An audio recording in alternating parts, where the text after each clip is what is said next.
We want to welcome Jim and Deb Fallows to today's conversation.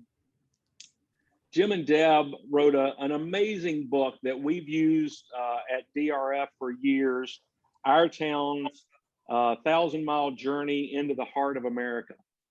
And Jim and Deb actually have spoken to this group or some semblance of this group in the past. So in 2017, we started a group called the Home of Future Thinking. And this was really meant to engage micropolitan regions from around the country in an effort to really learn from each other and hear what's working and what's not working. We felt like there were groups out there working on rural issues and groups working on urban issues, but there was this kind of messing middle of small cities and micropolitan regions. And so we wanted to bring these groups together and communicate and listen to each other, learn from each other. And that's how this effort really started. So we started in 2017. I think in 2018, we were honored to have the Fallows come join us. This is our fourth event we're working on now. We had two in Danville City, Virginia. We had one in Rocky Mount, North Carolina. And this is our first stab at doing one virtually. And so this year we have a cohort of folks from Adrian, Michigan, Auburn, Indiana, the Danville, Pennsylvania, Casteel County, North Carolina team, Meridian, Mississippi, and Paducah, Kentucky. And the focus this year for this group has been based on some research we first heard at our 2019 event from researchers at Ball State and Akron about the importance of quality of life for places like ours. And the research we felt like was stunning in that the argument they come to is that quality of life is a bigger indicator of economic success for many places than even quality of business environment. And if you think about building a place that people want to live in and be in, that attracts talent, and then the companies will follow. Is the premise, and so we have found it very useful. So, Jim and Deb, with that, I want to thank you so much for your work, for the Our Towns book, the documentary, and for joining us today. Buck, thank you so much. We're so honored. We're really happy to be here. And you know that Danville and the region have made a big impact on us. We were so glad to join you in person a couple of years ago. And as you know, we went back, we did more reports. We tried to draw examples from lessons from what you all have done. And we really look forward to being allies in this effort to connect people around the country who are dealing with similar problems and may not be aware of the ways in which they could pool their efforts. Well, I tell you, the core message that you two have written about, that good things are happening in places all across this country is really important and touches the heart of a place-based funder. To be able to say good things are happening, they're happening here and they're happening elsewhere, and this is how this work happens. So it's been, as I suggested earlier, it's been very important for us. I want to introduce the rest of our panel. I'll start with Willie Jones. Willie is a program officer at DRF, and on this issue of quality of life, we think it's so important in our region that we went out and recruited Willie to come in, and he's leading our quality of life efforts in the region. And so kind of his first task when he came in here is he started leading our Home of Future Thinking work and really facilitating this work, bringing the folks together. And so we're glad to have Willie with us today. And with that, now I want to turn it over to someone who's been our facilitator and our host since we started these in 2017. And as I've said to most of the groups, he's also the instigator and the one who planted this seed of how important this event could be with us, Ted Abernathy, who's with Economic Leadership. Ted? Thanks, Clark. Nice to be back with everybody again. And yes, I do take some credit and blame for saying that we need to talk more about smaller communities, that we don't quite do it enough. Could be that I was born and raised in a small community and live in a small community. So I think there is some self-serving there. Very nice to be back with you guys. I got to interview you 3 years ago. I think you were fresh off the plane at that point, and Yes. traveled 1,000 miles, and it was fun to be in Danville. We talked a lot about a lot of things back then. We talked at the beginning about the intensity of civic life that you were finding out in the cities you were going to, and talked about Alexis de Tocqueville and what he might have found along the way. Civic life has been turned upside down the last 18 months. And so I thought we'd talk a lot about small towns, but we'd start by getting the pandemic impact and stuff out of the way at the beginning. If you were flying de Tocqueville around right now, and he had been looking in June and July of 2021, what do you think you'd have to say about the issues like equality and liberty and community that he was so hot on a couple hundred years ago? What's different today? So, a lot, a lot is different, a lot has changed. I'll just begin by saying it's so great to be with you again, Ted, and we can continue our conversations. And I think that, one of the big themes of our reporting and our book and the movie that I believe some of your participants have seen is the continuity of struggle in American life. That America, in almost every decade of its experience, from Tocqueville's time to ours, has had crises and inequalities and injustices and disruptions. And the unusual part of the American character is the offsetting forces of how the US, in its different circumstances, after depression, after times of extreme injustice, after war, whatever, has found some new way to do things. I would think a Tocqueville traveling the United States, if he were allowed to last summer, which was sort of the nadir of the lockdown. We spent, almost all of a year in our house in DC, where I had the ideal company to be in our house in DC. Deb had to put up with me, would have said this was another moment of real strain for the US, where a lot of the economy seemed to be in free fall then. Many small businesses, many of the things that had been most hopeful about small communities were in the most kind of extreme trouble. And a lot of the centuries old imbalances and unfairnesses in American life, mainly racial, were coming to the fore. And the national political system was going through its own crises. I think that Tocqueville would have said, this is another of these periods in American life, and the story will be told about what the US is able to make from that. And Deb, you can talk about your Tocqueville, South Dakota, your pandemic real-time reporting. Yeah, I to inject maybe some more optimism into the comments that Jim is talking about, in Tocqueville's idea of people are joiners. People will create a group. They'll participate in America. I think that in my experience during this pandemic time, that in trying to keep in touch with people we've met across the country, that sense and that idea and that take action element has become very strong. It certainly hasn't been abandoned.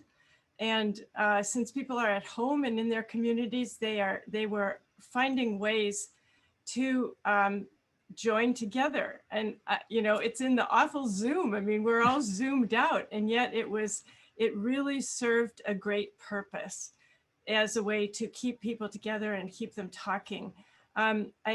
My favorite example of this comes from the state of South Dakota.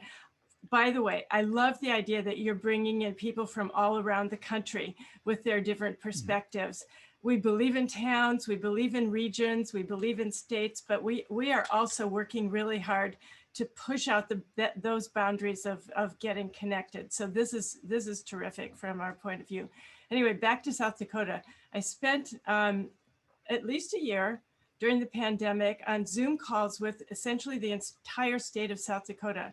There's a group called Dakota Resources. It's an economic development group they are kind of a facilitator and teacher and convener of economic development groups in communities all around the state. Like there were maybe 24 at least communities, each with a person or two who would come to these Zoom meetings. They were called coffee breaks because there wasn't really a huge agenda to start with. It was just, let's come together, let's talk about our problems. And then they would occasionally bring in somebody from the legislature or grant funding or whatever it was.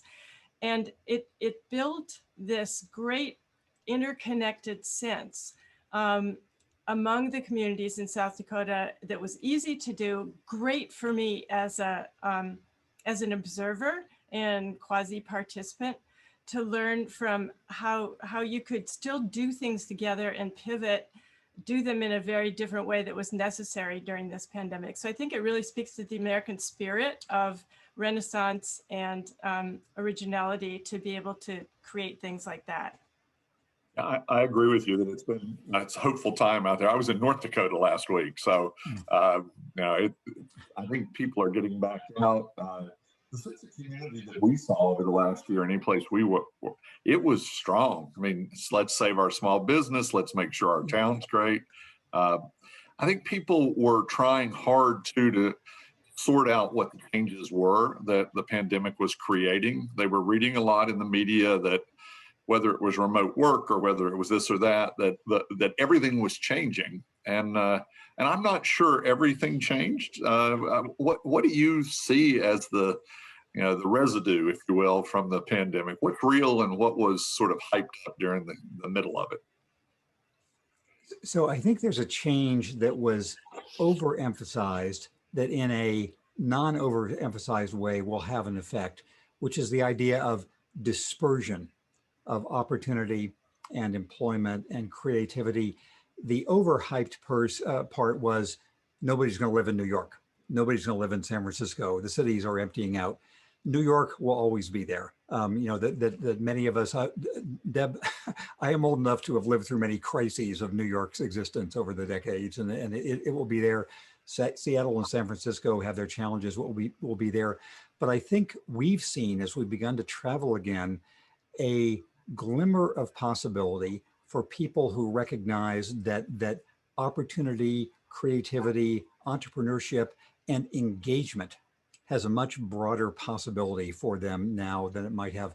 In our book, and actually during our discussion with you a couple of years ago, we talked about people from the Bay Area of California who were considering Fresno or considering San Bernardino, my original homeland, or people in Oregon moving to the interior. I think there's anecdotally and by data, I think this will be one of the times when younger people, both younger people and older people in the US, will think there are more places they might live and both have the particular rewards of smaller town life, of engagement, of less commuting, et cetera, but also the opportunities that only the big cities seem to have before for first tier commercial and professional jobs, which you can now do more remotely. Yeah, I think there's a sense of starting overness that has taken hold in that comes with remote work, that comes with the ability to move to a less expensive place. We spent 2 weeks in South Dakota just recently, seeing a lot of the people in real that we had seen on Zooms for a year, and went to some of the small towns and saw, like Jim says, anecdotally, met this family from Baltimore who'd moved with their 4 elementary and teenage age schoolgirls to a tiny, tiny town in South Dakota. And they were kind of chucking everything they had done professionally and with the girls growing up and opening a bait and tackle shop and managing a restaurant and having big dreams to become the mayor. I think that there are also some really interesting focus that has met its moment and is coming into the forefront of how, in all of this kind of movement of people and starting over of people, that there are some things that we all said and knew, but now we really know, like we've got to get broadband out into the country because it's just not fair and people can't do things there.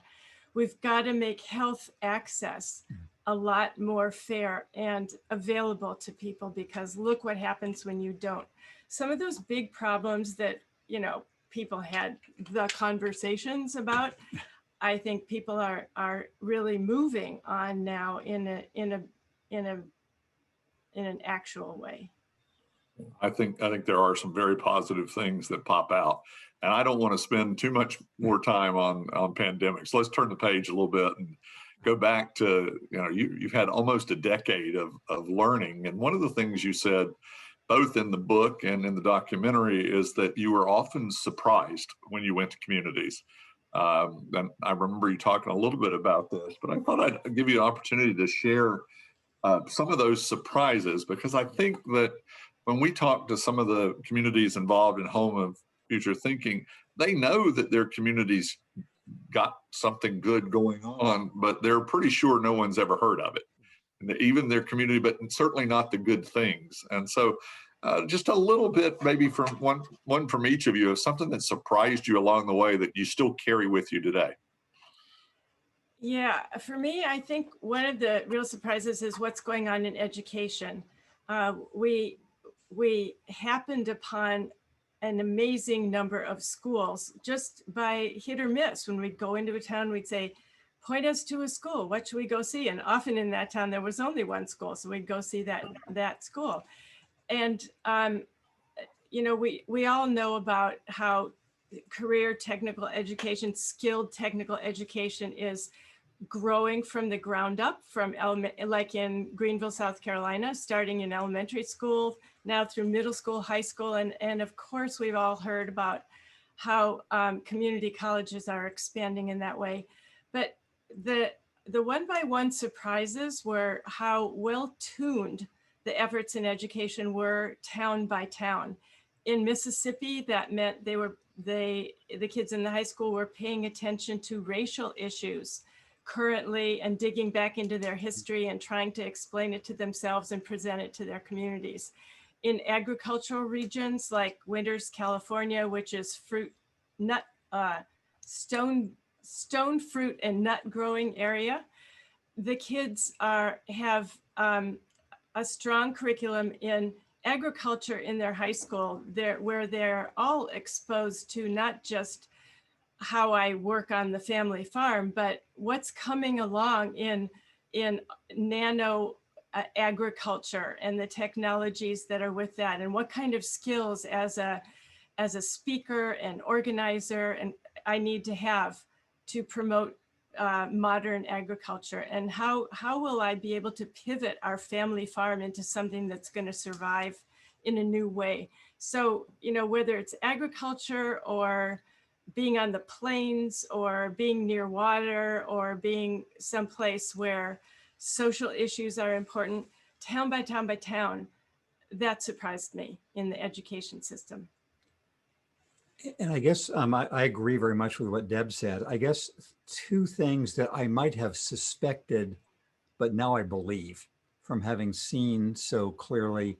One of them is the sense of fromness and place that Americans have. I mention that because America is a big, apparently homogenized country, and we travel all around, and there are national media and national chains. And from the freeway perspective, the interstate perspective, it can all look the same.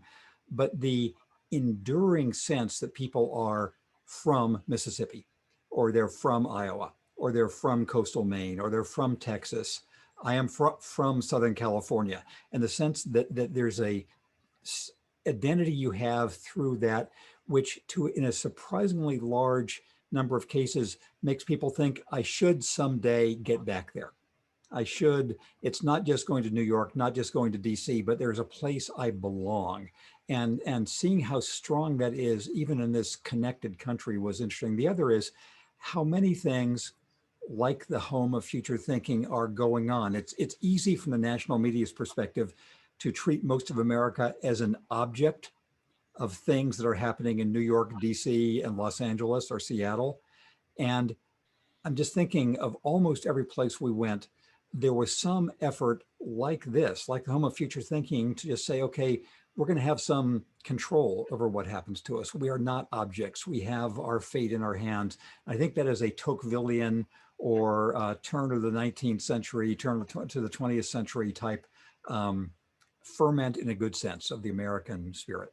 And one thing, if I could just say, where Jim's surprise and my surprise come together in a good way, is an example of what we saw in Jim's hometown in Southern California, where the idea of being from this town of Redlands and knowing its history and appreciating the settlers from the East Coast who came there, and the orange growing industry is so prominent in its identity. And my idea about what schools do about this: every fourth grader in the Redlands Unified School District spends a series of visits on a bus tour to go around the town and have a short course on, here are the people who founded our town. This is where they lived. See their house? Let's get out here and go to the library, where some of the first settlers in this town thought, we need to have a library. So, and they actually invited their friend Andrew Carnegie for the opening of the library. Things like that too. It's not that sense of history, of that sense of identity of I am from here. Sometimes it happens by accident, but it can really be augmented by an overt effort. And often the education system can be part of that effort. Do you think we, and I love this line of thought, we seem to have missed the authenticity of place in favor of finding some spiffy brand these days that we make up that is part of where we head forward. I don't know why people lost interest in sort of the Charles Kuralt on the road stories about places, which is what I grew up with. And I think that being authentic matters for communities. Would you agree? And they really should start with what they are rather than trying to pretend to be something they're not. Yeah, I completely agree with you. I guess we completely agree with you. And maybe it was lost because national media was so exciting and we all thought we could peer in and see what each other was doing, and we forgot to pay attention to ourselves. But one place where one effort that we saw from community to community in trying to define and express your sense of place in that community is through public arts. Murals all over the place. And it's not just let's go paint a mural, but let's figure out what kind of mural we want to paint and who should be doing that. Should it be somebody who has a history and can represent the town, like we saw in Charleston, West Virginia, by a real artist? Or should it be what we saw in Laramie, Wyoming, where it was a big mural with the handprints of how many school kids, little tiny hands, can you get into this mural? So it was participatory. But, you know, murals are the tip of the iceberg of public arts. But that is a way to kind of plant your stake in the ground and say, this is who we are. Here are our statues on Main Street, and let's tell this story of those, and they will connect us to place. I think it has always been there, but that seems to be something we also were surprised to see so pervasively from town to town. Yeah, I think it establishes an actual sense of place and ownership that and Clark and Danville, I think the new YMCA is something that looks like it has public. People are proud of it. There used to be everybody wanted a town hall they were proud of, and then all of a sudden we decided that we should do them as cheaply as we could and worry about that rather than making us proud of it inside the community. I think those days have changed a little bit. Yeah, and of course the Danville downtown too, which is being revived and so impressive. So yes, sorry, go ahead. No, it's good. I agree. This sort of ownership and pride in a community, you can see it when you go. And I thought your murals in the documentary, I need my dog with me on the mural too. It would be great. So I want to hit on the sort of one of the third rails of small community discussions, which is leadership and how much it matters. You use the term of what makes a town go. I think when we go talk to communities, we always ask the very first question we ask is, how easy is it to do something good in this community? And if the answer is it's hard, then I know that we're going to have a really tough time there. And if it's easy, we can solve it. But so good leaders give a community advantage, but they come in all shapes and sizes and with all different ways of doing things. Can you talk a little bit about the leadership and how important it is, but also how different it is? Yes. So you know, in our 10.5 signs of civic success at the end of our book, the one half, of course, being a microbrew industry, which we took as a token for other traits, as we discussed years ago. One of them, of course, is being able to identify somebody who was a local patriot or a civic patriot, somebody who, you know, our version of your question was, who makes things go here? And it was important that there be an answer, even though the answer might be an educator, it might be a business person, it might be a philanthropist, it might be a union leader, it might be whatever else. And I realize there, as you certainly know, there's a kind of circular logic here. When there are successful communities, you can say, oh yes, we see the people who made them successful.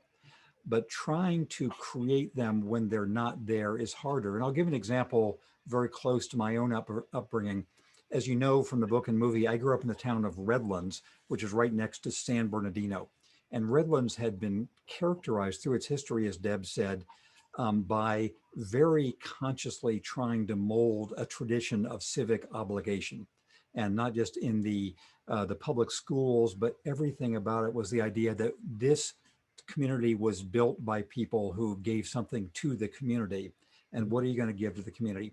And nearby San Bernardino had a much different heritage. It was a much more corrupt city government, just lots of difficulties. Also, it was a much poorer and a much less white community. And Redlands was a whiter, although it was, you know, white Anglo and Latino balance, and San Bernardino was a less white community and had other handicaps it was dealing with. But over the last decade, a number of young people in San Bernardino have decided this is our community. We are tired of living in a place that is looked down on.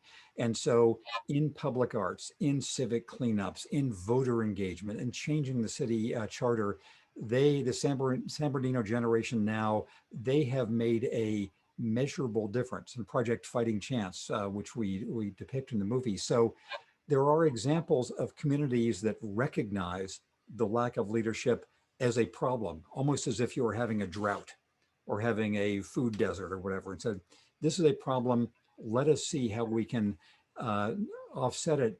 Erie, Pennsylvania, not to go down another whole road, but they have a leadership academy that they are doing. So I think if this is observed not as a natural endowment, some places happen to have leaders or not, but rather as a resource that is developed, much as a public utility is developed, there are things that places can do.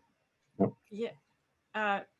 Yes, the leadership training programs that we've seen in a number of towns is one formal way to go. It brings up another, I think, to underscore yet another point on the young people, that we heard in a lot of communities where leadership has been kind of the traditional sense and is now aging in the population. You know, the same people are coming around again and again. They're wonderful, and it wouldn't have happened without them. But how do we engage how do we pass this off to the next generation? And I think there are probably a whole bunch of answers of that. But actually in Charleston, West Virginia, this came together in an interesting way, because Charlie Hamilton, who was the one who made this wonderful mural in the west part of town, he was asked to do that by a young brother and sister who are probably they're probably 30, give or take something. And we're from West Virginia, but a different part than Charleston, came to that part of town and thought, why isn't anybody taking charge here and taking control?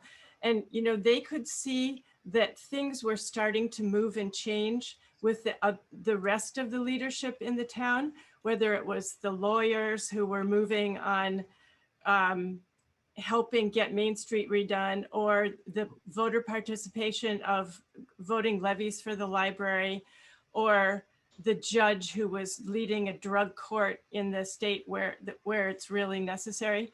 Or when those two young people went to that part of town, they saw the models of older leaders who were doing things.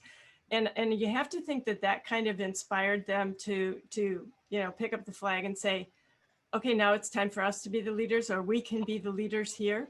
So you can train those leaders formally, or you can, you know, in a subversive way, kind of be present and hope that it catches on or encourage them. That service leadership is important, I think, as a style for a lot of communities to not just do what I'm saying, but do what I've been doing for a long time. And I know that we bemoan the fact that so many of the leaders, and especially in smaller communities, are aging out, if that's the right terminology. It's hard.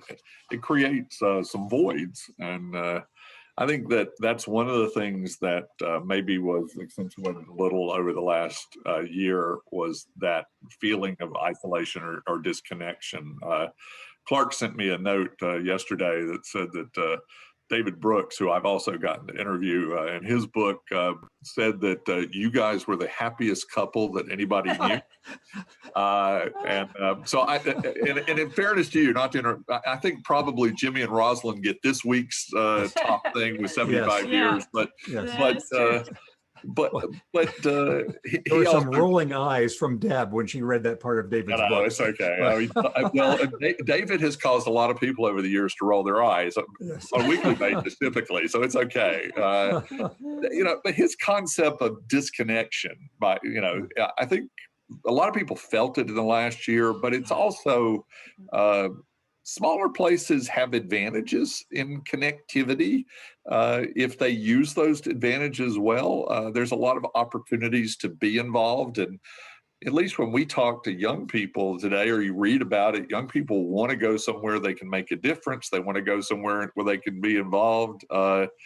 Is that an area we think that communities can really play up big and have an advantage?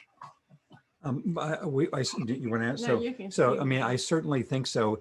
There are people right now, and there are always have been people in the United States and most countries who yearn to be, you know, living someplace in Brooklyn where nobody knows their past, or moving to San Francisco and starting over. You know, California is, the whole story of California is people starting over. And there's the story of America is largely that too. But there are a lot of people, at least whom we've come across, who would like to be engaged, to be someplace where they can make a difference, someplace where their efforts, their care, their ambitions, their hopes can actually shape the welfare of a community. And so I think there is certainly raw material for that, which the pandemic might actually have increased. People thinking, what is life for? What am I doing?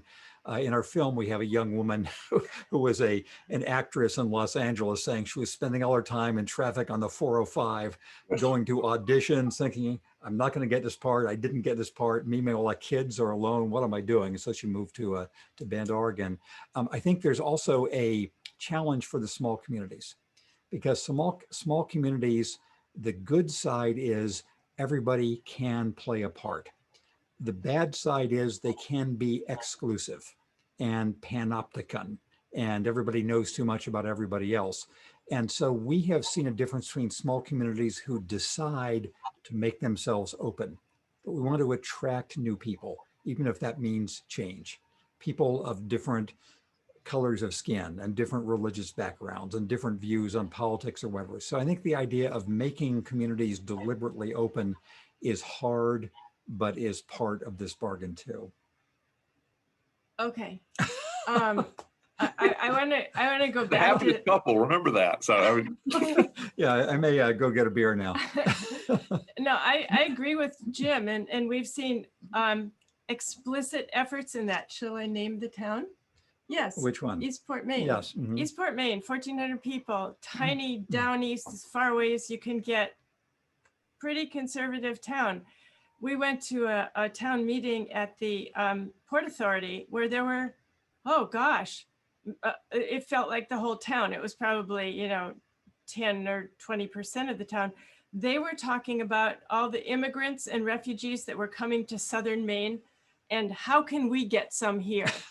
I mean, it's not a conversation that you would expect to hear in a town with the politics of Eastport, Maine. And yet it wasn't fiery.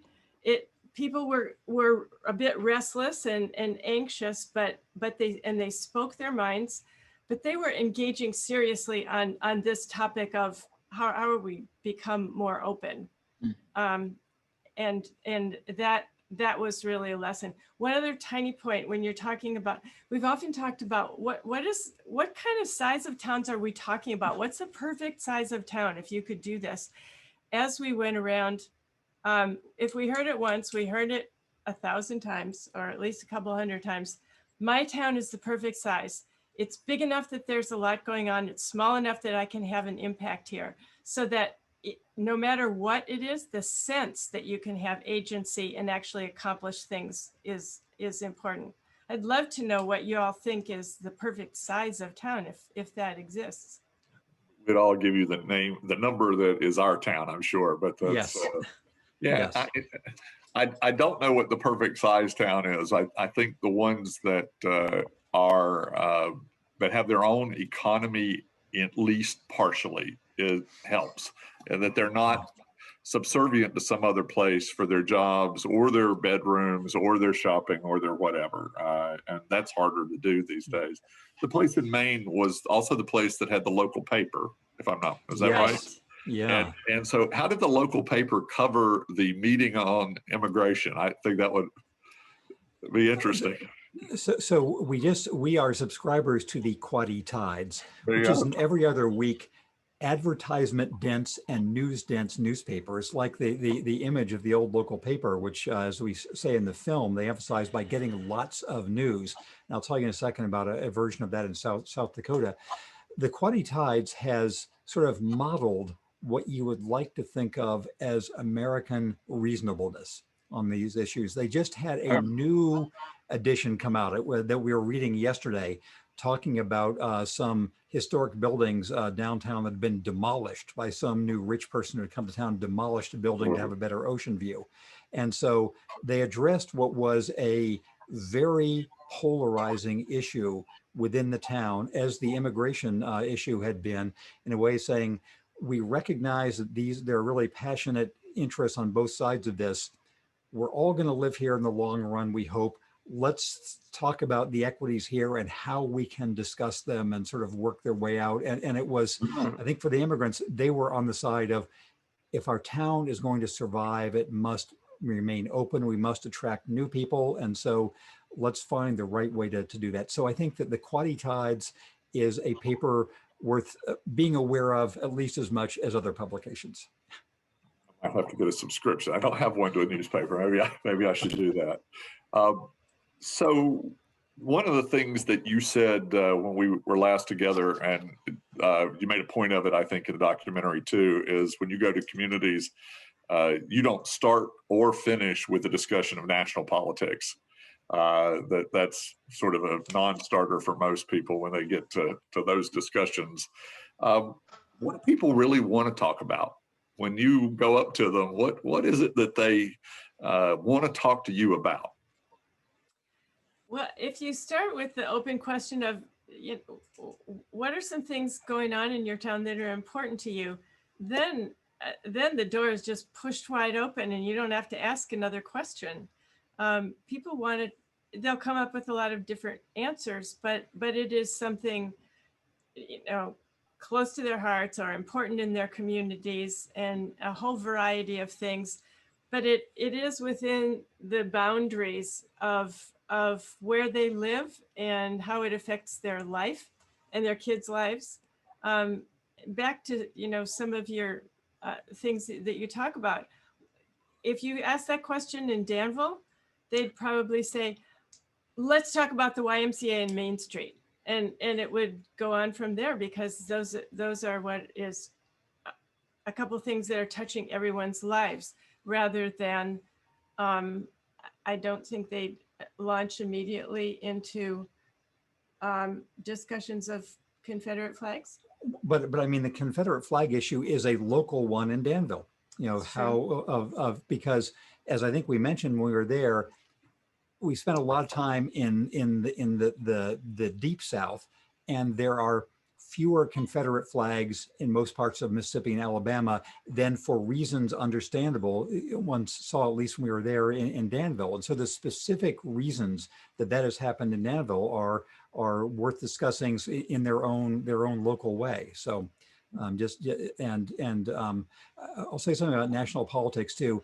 The obvious reason not to lead with talking about national politics is it's so polarizing.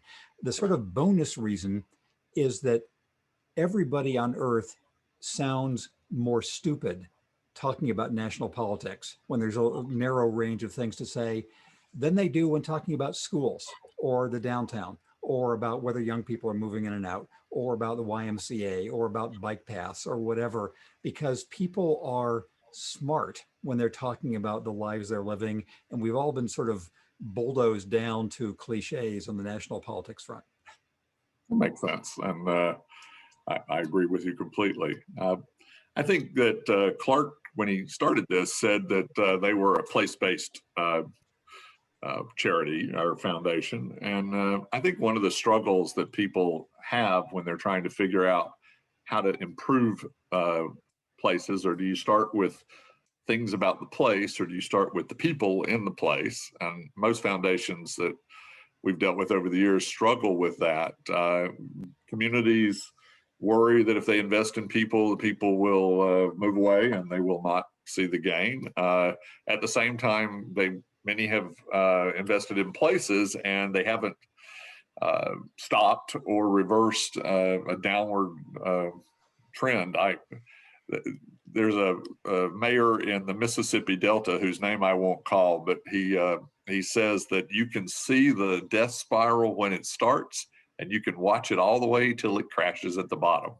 That places sometimes just can't find their way back out. So in your travels, is there a balance? Is there an answer to that? Everybody who's listening to you today on this call has to make a decision sometime in the near future about what do they spend money on, and maybe even what do they spend American Recovery Act money on to try to make a difference. And any words of wisdom? So No, that's for you. This is why y'all are happy. So yes. Perfect.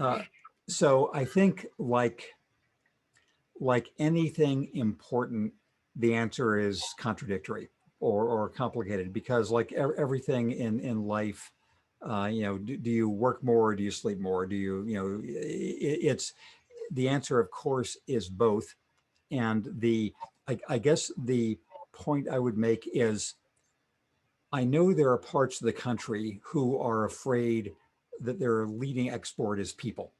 And they train, if they don't want to invest in the schools, they don't want to invest in the community college or the university, because people will then leave North Dakota for Minneapolis, or they'll leave, they'll leave Kentucky for DC or whatever.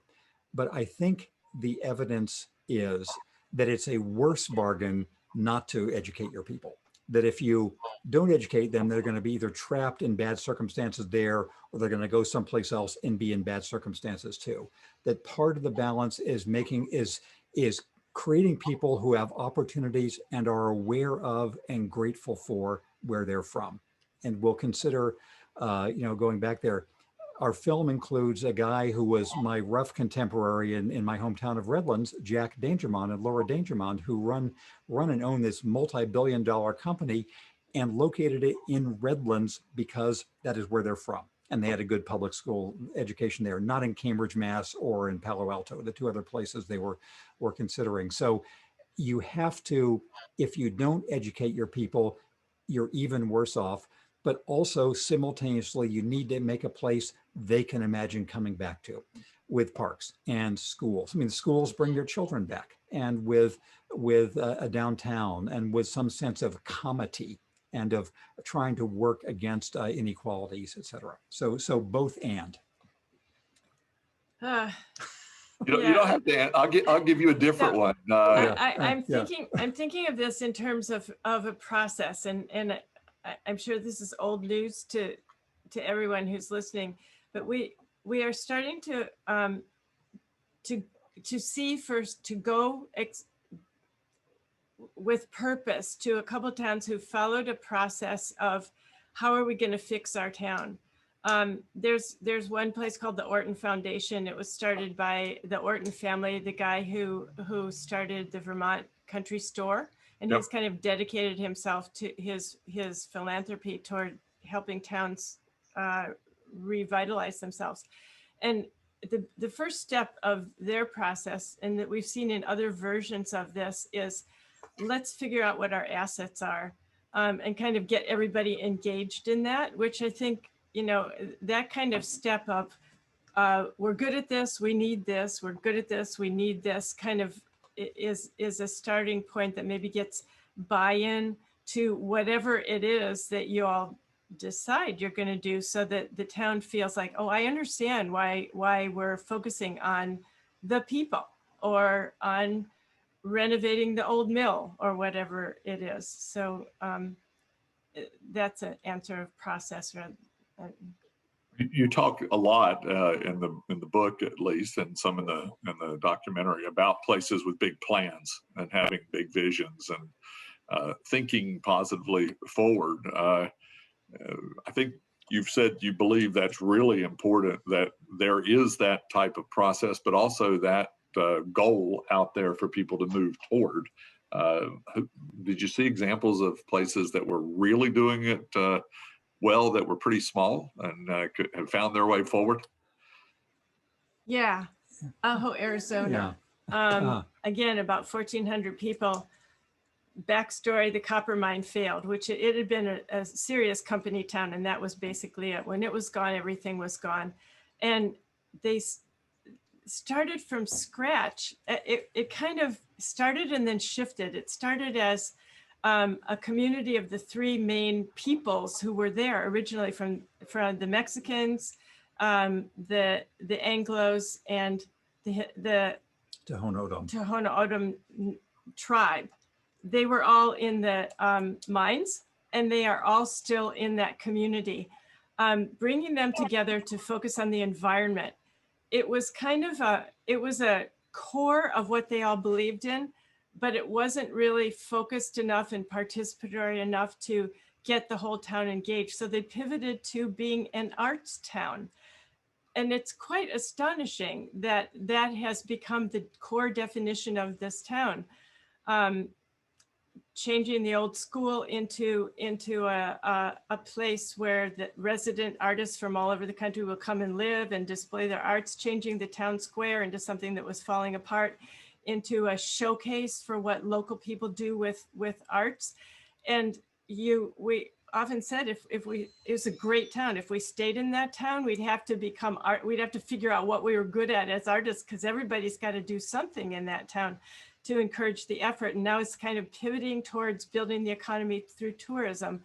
But that was created out of nothing, except that they've got good light in that town. Yeah. And so they all pitched in, and away they went. And I was writing something today, which will be published tomorrow, about the town of DeSmet, South Dakota, which is having an actual big plan about reviving its local newspaper. So yes, we've seen places, that's a 1,000-person town. So there's lots of possibilities.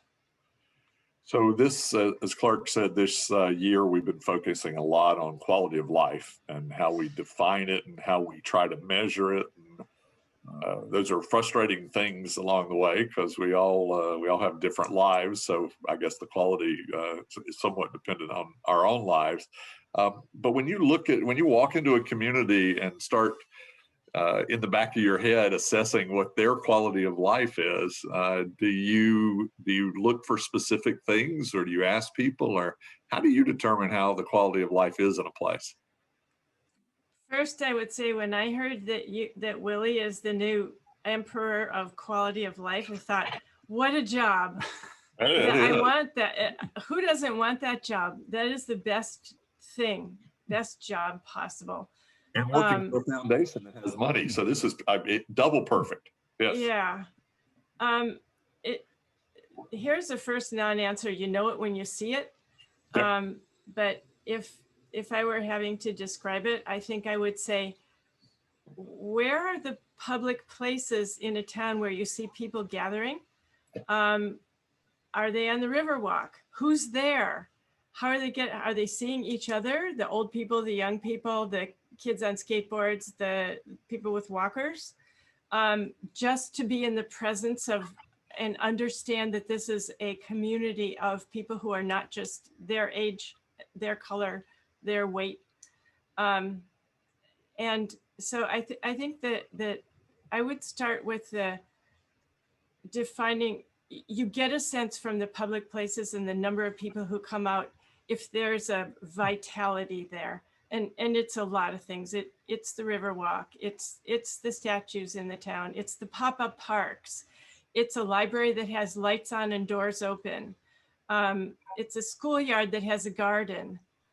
They're inexpensive things, but they are a statement of. One thing that stands out in my mind is an artist from Greenville, South Carolina, an old timer guy who's been around forever. And he was talking about arts as we were still struggling to understand how important that was. And he said, it's what art does for a community, and I think he included public places in that too, is that there is, for anyone who comes to this town, there is a sense that there's a community of people here who care for the human spirit. And I thought that was just really profound, like even more than Tocqueville or name your philosopher. Maybe Charlie Hamilton, the guy in West Virginia who painted the murals, was like that. But Jim. So Deb said, you know it when you see it. Even though Deb is the linguist in the group here, I would say also, you know it when you hear it. Right. People say we, or do they say they? And this is powerful in our family because one of our kids is a big joiner. When our kids were in Japanese public school, this one of our two sons started saying we about the Japanese public school, and the other one was saying they, that he was not being a joiner.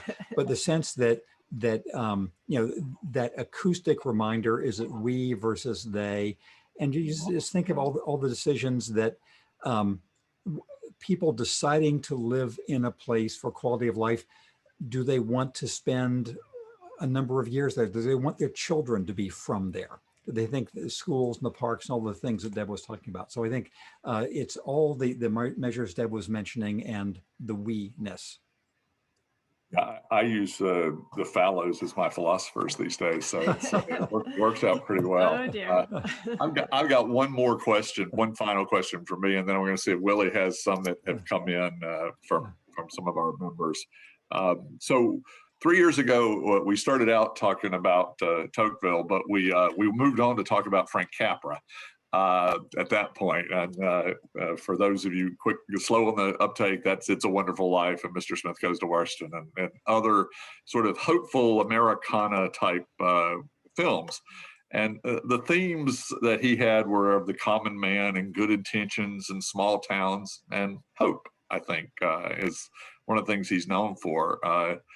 The communities that have been part of Home of Future Thinking, and we've got the ones from previous years also able to participate in this, they've all had hope for their town. They wouldn't participate with us if they didn't believe that they were going to have hope going forward. So I think I tried to cover many of your 10 and a half, and we all have a microbrewery these days. I have a microbrewery in my town of 4,000, so we all have microbreweries these days.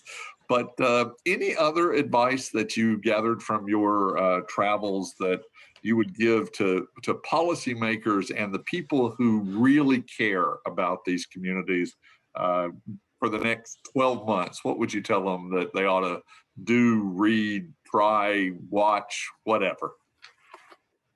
Yeah. Well, of course, the easy answer is they should they should watch our film.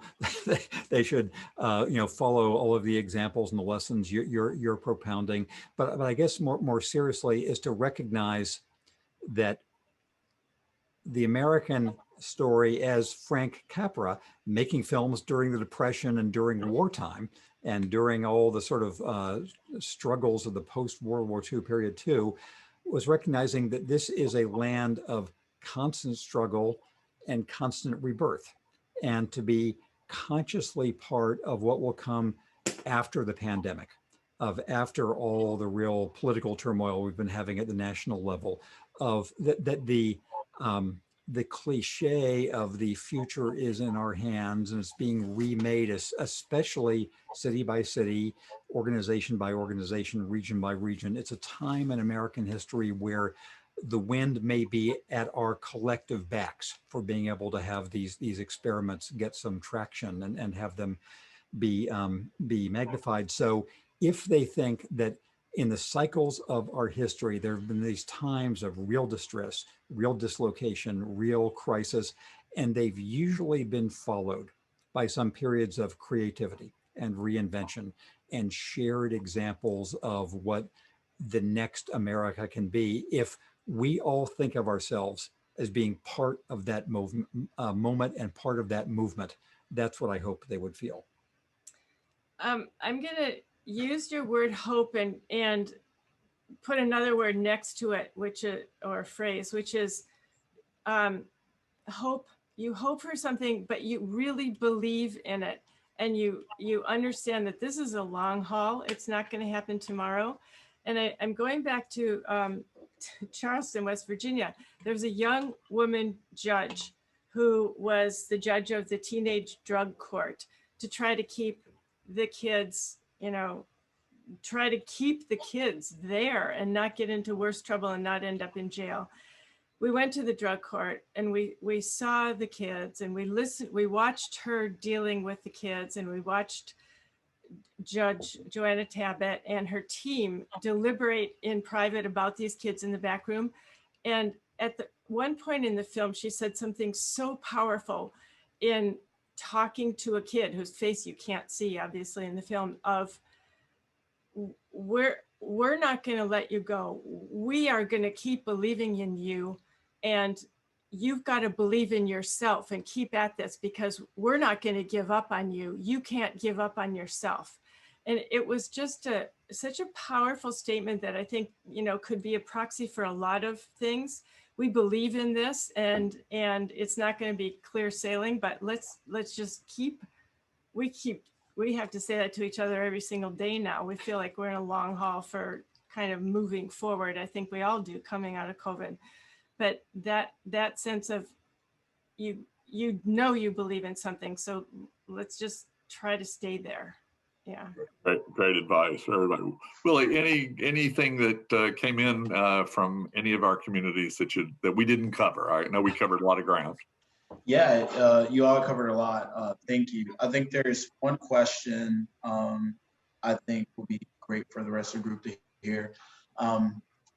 And it goes around your travels and your initial thoughts of a community. So whenever you went to a community and you saw that it had a positive trajectory and a lot of momentum for change, have you all gone back to a community and observed those commonalities where they were halted or they stopped? And if so, were there any commonality red flags that you noticed throughout the community? Interesting question. Yeah, that is very interesting. I'm thinking of one community that was not in the movie, and it's a somewhat maybe the most on the edge place we've seen, which is Allentown, Pennsylvania, because Allentown was putting all of its chips on a downtown revival. And the mayor, who had really been the force behind that, was then indicted on like 19 counts of influence peddling or whatever. So on the one hand, he was reelected to either a third or fourth term when already under indictment. So there was it was informed consent by his people.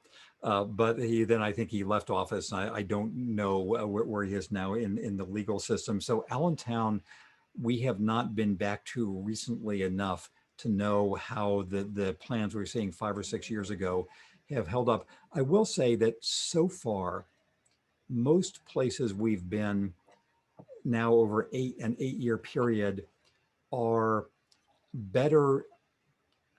I don't know of any of them that are worse off than they were 8 years ago. That Mississippi, the crowds on the Emancipation Day commemorations every year in Mississippi have grown each year in attendance and in racial diversity in Columbus, Mississippi. San Bernardino is struggling, but is doing better than it was. Fresno has its issues, but is improving. And interestingly, the main challenges I think we've seen are for communities that are now beginning to feel too successful, and how they're going to manage housing inequalities, and how they're going to manage gentrification and all that. And that is a problem, even though it's a better problem than the reverse. So that's an astute question, which we're going to have to bear in mind as we keep looking and traveling. Yeah, I agree with Jim. And I think, we haven't been at this long enough to know the real answer to that question. But here is a kind of funny aside. After the book was out and we were working with the directors for the documentary from HBO, who are fabulous, by the way, Steve Asher and Jeannie Jordan, we talked a lot about which towns we were going to film in. And it was pretty easy to decide on a variety of factors, which ones to go to. But each time we committed and then showed up in that town, Jim and I were really nervous at the beginning, wondering if the town would be doing as well as we had advertised, and that things were moving along in the right direction. Fortunately, it was true in every case. We weren't disappointed. They were moving along. Some of the stories had changed, but so I think, yes, no, we haven't seen a demise. But we'll keep our eyes open, and we'll keep reporting. Perfect. It sounds like a lot of these towns are really resilient, and as they continue to have collaboration among different stakeholders, as new problems arise, they just evolve and change. So it sounds, I'm very hopeful, as we've been using that, we'll see failures that lead to different types of success, and we'll see progress continue to grow rather than a backslide. So I'm really glad to hear that from you, given your current position and the influence you're going to have. And I think, it is true, as you know, in the long saga of American development, there's some really small towns that just are too small to make it in the long run. And compared with 100 years ago, there are fewer towns in the Dakotas and in Nebraska and in parts of the South than there were. And there are places in Appalachia that have been ravaged by opioids or whatever. And so it's an ongoing saga. And again, our view is America has always been in trouble, and it's always trying to find the next way out of trouble and hoping that process leads to a higher level. And there's one other thing I probably should mention, that the way that Deb and I are what we're planning to do now when we grow up is to continue connecting people who are involved in these efforts, more or less like all of you are doing, through a little foundation we have set up called the Our Towns Civic Foundation. And so ourtownsfoundation.org is a site in which we're trying to collect these stories and have a platform for people like all of you who are involved day by day and year by year in this process of local renewal. Perfect. Clark, I would turn it back over to you, but just my thanks again. It's always fun. I hope 3 years from now we have a chance to talk. And you've got another 1,000 miles and another 20 community. Yes. And I hope that all the work in the house gets finished. That'd be great too. Thank you so much, Ted. We'll have a beer with you at your tiny microbrewery. Be good. Thanks. Well, Jim and Deb, it's just impossible to overemphasize how much we always enjoy visiting and value your insights and your work and your writings. And so just thank you so much for doing this and for all of your work. And I want to put a plug in for your the foundation that you've created and the writings that are on there. I can tell you, somebody from our office is reading something every week on there and passing it around to our group. And I'll encourage all of our Home of Future Thinking folks to go there to keep track of what you are working on and what you're learning. We really appreciate it. We're so grateful to all of you. We feel like long-term members of your extended family. Yeah, we really feel a solidarity with you all, and are so glad that you've brought in all these other communities from different geographic areas too. We got a big country. We do. Thank well, great. you. Thank you, everyone. And thanks again. Thank you.